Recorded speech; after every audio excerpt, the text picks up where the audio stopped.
Well, Microsoft versus Ford Motor Company. Well, Bill Gates allegedly once said, if Ford Motor Company had kept up with the technology like the computer industry has, we'd all be driving $25 cars that got 1,000 miles per gallon. Is that not so, Bill? You're the guy that wants to vaccinate us, aren't you that guy anyway? So Ford had a little bit of a reply to that. If Ford Motor Company had developed technology like Microsoft, we'd all be driving cars with the following characteristics. For no reason whatsoever, your car would crash twice a day. Every time they repainted the lines on the road, you'd have to buy a new car. Occasionally, your car would die on the freeway for no reason.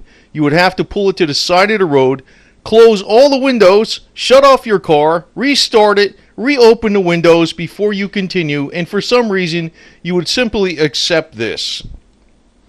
Now, I'm showing the classic 66 Mustang. I think that's a great car with the C4 transmission or the Ford top loader or the 289 V8. I think that thing's been running forever, baby. The thing you got to worry about is a little bit of rust, but baby, that thing will do some burnouts in the GT350 with the 351 Cleveland. And then Ford Motor Company goes on to say, occasionally executing a maneuver such as left turn would cause your car to shut down, refuse to restart, in which case you would have to reinstall the engine. Now, is that the way the car works? Is that the way the car actually works? Hell no, that's the way Microsoft works. And continuing on, Macintosh would make a car that is powered by the sun, was reliable, 5 times as fast, and twice as easy to drive, but would run on only 5% of the roads. So that would be your limiting factor on a Macintosh car. So, Ford Motor Company, I got to give them a hands, hats off, or whatever the hell it is, hands down, hats off, and everything. And continuing on with Ford Motor Company versus Microsoft, if Microsoft was running Ford Motor Company, the oil, water temperature, and alternator warning lights would all be replaced by a single, "This car has performed an illegal operation" warning light, and it would shut down.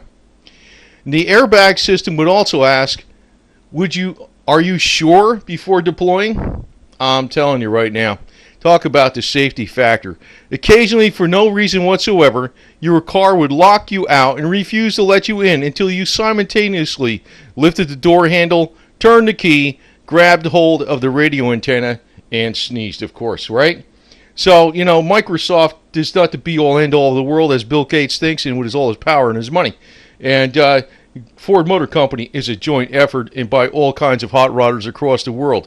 Every time, and accordingly, Ford Motor Company goes on to say, every time a new car was introduced, car buyers would have to learn how to drive all over again because none of the controls would operate in the same manner as the old car. Going on further, you would have to press the start button to turn the engine off. So, and also, looking at Ford going all the way back to 1901, this is actually a 1901 Ford runabout, manufactured way back in Fort Lauderdale, Florida. And also, for far as customer service goes, what you would have is instead of mechanics, you'd call a number that went to a foreign country and be instructed by some foreign language how to fix your car yourself. You would not be able to take it to a motorcraft authorized mechanic. You would have to fix the car yourself, and you'd have to call up somebody in India or something like that, and whatever, because they don't want to employ any Americans over here with Microsoft. So anyway, does Bill Gates have a better idea? Hell no, Ford does. And I got to say, let's keep kicking ass with these freaking hot rods and these Mustangs and all this other good stuff. You know what I mean? Bill Gates, you need a vaccination, and go suck the tailpipe of a 429 boss. That's all I got to tell you.